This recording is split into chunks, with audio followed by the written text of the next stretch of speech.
అదే విధంగా ఇవాళ ఎడ్యుకేషన్ కమిటీ రిపోర్ట్ ఇచ్చింది, విద్యా కమిషన్ అని వేసినావు నువ్వు. ఏమైంది కమిషన్ రిపోర్ట్? చెత్తబుట్ట దాఖలైందా? విద్యా కమిషన్ రిపోర్ట్ ఎందుకు నువ్వు డిలీట్ చేసినావు? విద్యా కమిషన్ రిపోర్ట్ ఎందుకు బయట పెట్టలేవు? ఇవాళ రాష్ట్ర వ్యాప్తంగా దాదాపు 30,000 ఉపాధ్యాయ పోస్టులు ఖాళీగా ఉన్నాయని లెక్కలు చెప్తా ఉన్నారు. మరి ఆ 30,000 ఉద్యోగాలు ఎప్పుడు నింపుతావు? మెగా డిఎస్సి అని ఊరించిన నువ్వు ఇవాళ ఇప్పటిదాకా ఎందుకు డిఎస్సి నోటిఫికేషన్ ఇస్తలేవు? మెగా డిఎస్సి కాస్త దగా డిఎస్సి అయిపోయింది. తక్షణమే రాష్ట్రంలో ఖాళీగా ఉన్న ఎస్జిటి స్కూల్ అసిస్టెంట్ పోస్టులకు మెగా డిఎస్సి విడుదల చేయాలని చెప్పి కూడా ఈరోజు మేము డిమాండ్ చేస్తా ఉన్నాం. అదేవిధంగా ఎస్సీ ఎస్టీ మైనారిటీ బీసీ గురుకులాల్లో కూడా అనేక ఖాళీలు ఉన్నాయి.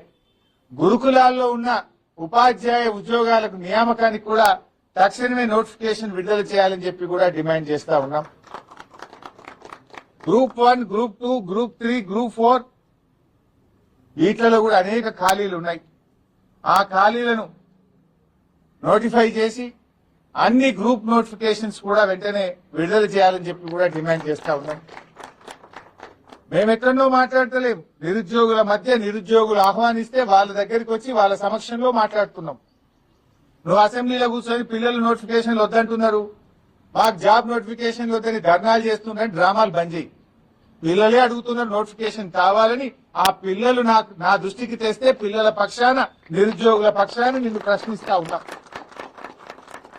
చిల్లర మాటలు కాదు కావాల్సింది, జాబ్ నోటిఫికేషన్లు కావాలి. ఏమైంది నీ జాబ్ క్యాలెండర్? అసెంబ్లీలో జాబ్ క్యాలెండర్ గా విడుదల చేసినావు, అది చిత్తుగాయినం అయిపోయింది. నీ జాబ్ క్యాలెండర్ లో ఒక్క నోటిఫికేషన్ వచ్చిందా? నీ జాబ్ క్యాలెండర్ లో చెప్పిన ప్రకారంగా ఏ డేట్ కైనా నీ జాబ్ క్యాలెండర్ విడుదల చేసిన తర్వాత ఒక్క నోటిఫికేషన్ రాలేదు. నీ జాబ్ క్యాలెండర్ జాబ్లెస్ క్యాలెండర్ అయిపోయింది. స్క్రాప్ చిత్తుగాయినం అయిపోయింది నీ జాబ్ క్యాలెండర్. నీ మాటలు బోగస్, నీ చేతలు బోగస్, అంతా బోగస్ అయిపోయింది కాంగ్రెస్ ప్రభుత్వం. నిరుద్యోగ భృతి ఒక దగ, ఆడపిల్లలకు స్కూటీలు ఒక దగ, విద్యార్థులకు ఉద్యోగులకు నోటిఫికేషన్లు జాబ్ నోటిఫికేషన్లు ఒక దగ, ఫీజు రియంబర్స్మెంట్ ఉన్న పథకాన్ని ఎత్తిపడేసినావు నువ్వు. ఇవాళ చదువుకునే పిల్లలకు ఫీజు రియంబర్స్మెంట్ లేకుండా విద్యకు కూడా పిల్లల్ని దూరం చేస్తా ఉన్నావు. ఏమంటుండ్రు రేవంత్ రెడ్డి? హోటళ్లలో పనిచేయాలట, చిప్పలు కట్టుకొని పనిచేయాలా? ఉద్యోగాలు ఏవా రేవంత్ రెడ్డి అంటే? ఉద్యోగాలు లేవు, ఐటీ పోతుంది, ఏఐ వచ్చింది, హోటళ్లలో పనిచేయండి అంటుండు. అంటే ఏమడుగుతున్నాడు? బోర్లు కట్టుకోమంటున్నావా? హోటళ్లలో సర్వీస్ చేయమంటున్నావా? మా పిల్లలు పీజీలు చేసింది, గ్రాడ్యుయేట్లు అయింది, డాక్టరేట్లు పొందింది, బీఈడీలు చదివింది, హోటళ్లలో పనిచేయడానికి రేవంత్ రెడ్డి? ఇలా నిరుద్యోగుల్ని అవమానపరుస్తున్నావు నువ్వు. 2 లక్షల ఉద్యోగాలు ఇస్తాన నువ్వు హోటళ్లలో పనిచేసుకోండి, ప్రైవేట్ లో పనిచేసుకోండి అని ఇవాళ నిరుద్యోగ యువతను అవమానపరిచే విధంగా రేవంత్ రెడ్డి గారు మాట్లాడుతా ఉన్నారు. నువ్వు ఇచ్చిన మాటకు నిలబట్టవా? లేదా ఏ యువతనైతే నీకోసం పనిచేసిందో ఆ యువత తిరగబట్టది, జాగ్రత్త అని హెచ్చరిస్తా ఉన్నా. ఏ నిరుద్యోగులైతే నీ కాంగ్రెస్ పార్టీకి పనిచేసిందో రేపు ఆ నిరుద్యోగులే నీ కాంగ్రెస్ పార్టీకి మరణ శాసనం రాస్తారు, జాగ్రత్త అని చెప్పి హెచ్చరిస్తా ఉన్నాడు. అయ్యా భట్టి గారు, నువ్వే ఇచ్చినావు అసెంబ్లీలో జాబ్ క్యాలెండర్, మరి నీ జాబ్ క్యాలెండర్కి ఏమైనా ఉన్నదా? అసెంబ్లీలో చెప్పిన మాటకి ఏమైనా విలువ ఉన్నదా? ఎందుకు నోటిఫికేషన్లు ఆలస్యం చేస్తా ఉన్నారు? What is the reason? పాపం పిల్లలు లక్షల రూపాయలు ఖర్చు పెట్టుకొని హైదరాబాద్ లో దిల్సుఖ్ నగర్ లో, అశోక్ నగర్ లో రూములు కిరాయిలు తీసుకొని, కోచింగ్లు తీసుకొని లక్షల మంది పిల్లలు నీ జాబ్ నోటిఫికేషన్ల కోసం కళ్ళల్లో వత్తులేసుకొని చూస్తా ఉన్నారు. అనేక జిల్లా కేంద్రాల్లో పిల్లలు లైబ్రరీలో కూర్చొని రాత్రి మగళ్ళు ఎప్పుడు నోటిఫికేషన్ వస్తుందా అని కష్టపడి చదువుకుంటా ఉన్నారు. అరే ఏజ్ రిలాక్సేషన్ ఇవ్వమంటే ఇవ్వవు నువ్వు, అటు జాబ్ నోటిఫికేషన్ ఇవ్వవు, ఏజ్ రిలాక్సేషన్ కూడా ఇస్తలేవు. ఆనాడు బీఆర్ఎస్ 10 సంవత్సరాలు ఏజ్ రిలాక్సేషన్ ఇచ్చింది, నువ్వెందుకు ఏజ్ రిలాక్సేషన్ ఇస్తలేవు? ఎందుకు దాన్ని 34కే పరిమితం చేస్తా ఉన్నావు?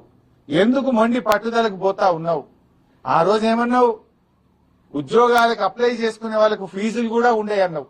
వాళ్ళ ఫీజులు పెట్టుండే, ఇప్పుడు ఫీజులు ఉన్నాయి, ఫ్రీగా అప్లై చేసుకోవచ్చు అని మాట్లాడినావు. మరి ఇప్పుడు ఎందుకు ఫీజులు పెడుతున్నావు? ఫీజులు ఎందుకు పెడుతున్నావు? మేము భోజనాలు పెట్టాం, ఫీజులు ఉన్నాయి, మేమే కోచింగ్లు ఇస్తాం, మేమే 2 లక్షల నోటిఫికేషన్ ఇస్తామన్నావు. నోటిఫికేషన్ లేకపోయా, నీ భోజనాలు లేకపోయా, ముక్కు విండి ఏదైనా ఒక నోటిఫికేషన్ వస్తే ఫీజులు వసూలు చేయబట్టి ఒక్క మాట అసలు నువ్వు ఒక్క రోజున ఒక మాట మీద నిలబడ్డావా? ఎవరి విషయంలోనైనా నిలబడ్డావా? సో మేము అందువల్లనే ఈ ఉద్యమం మరింత ఉధృతం కాకముందే, నిరుద్యోగులు తిరగబడక ముందే తక్షణమే మేల్కో రేవంత్ రెడ్డి జాబ్ నోటిఫికేషన్ విడుదల చేయాలని, జాబ్ క్యాలెండర్ ను అమలు చేయాలని, 2 లక్షల ప్రభుత్వ ఉద్యోగాలకు నోటిఫికేషన్లు ఇవ్వాలని వీరందరి పక్షాన డిమాండ్ చేస్తున్నాం. లేనట్టయితే మీ సెక్రటరియట్ ముట్టడికి పెద్ద ఎత్తున పిలుపునిస్తాం. రాష్ట్ర వ్యాప్తంగా ఉండే నిరుద్యోగులతోని మొత్తం అన్ని జిల్లాల నుంచి కలిసి మరి నీ సెక్రటరియట్ ను ముట్టడించేటువంటి పరిస్థితులు దగ్గరలోనే ఉన్నాయి.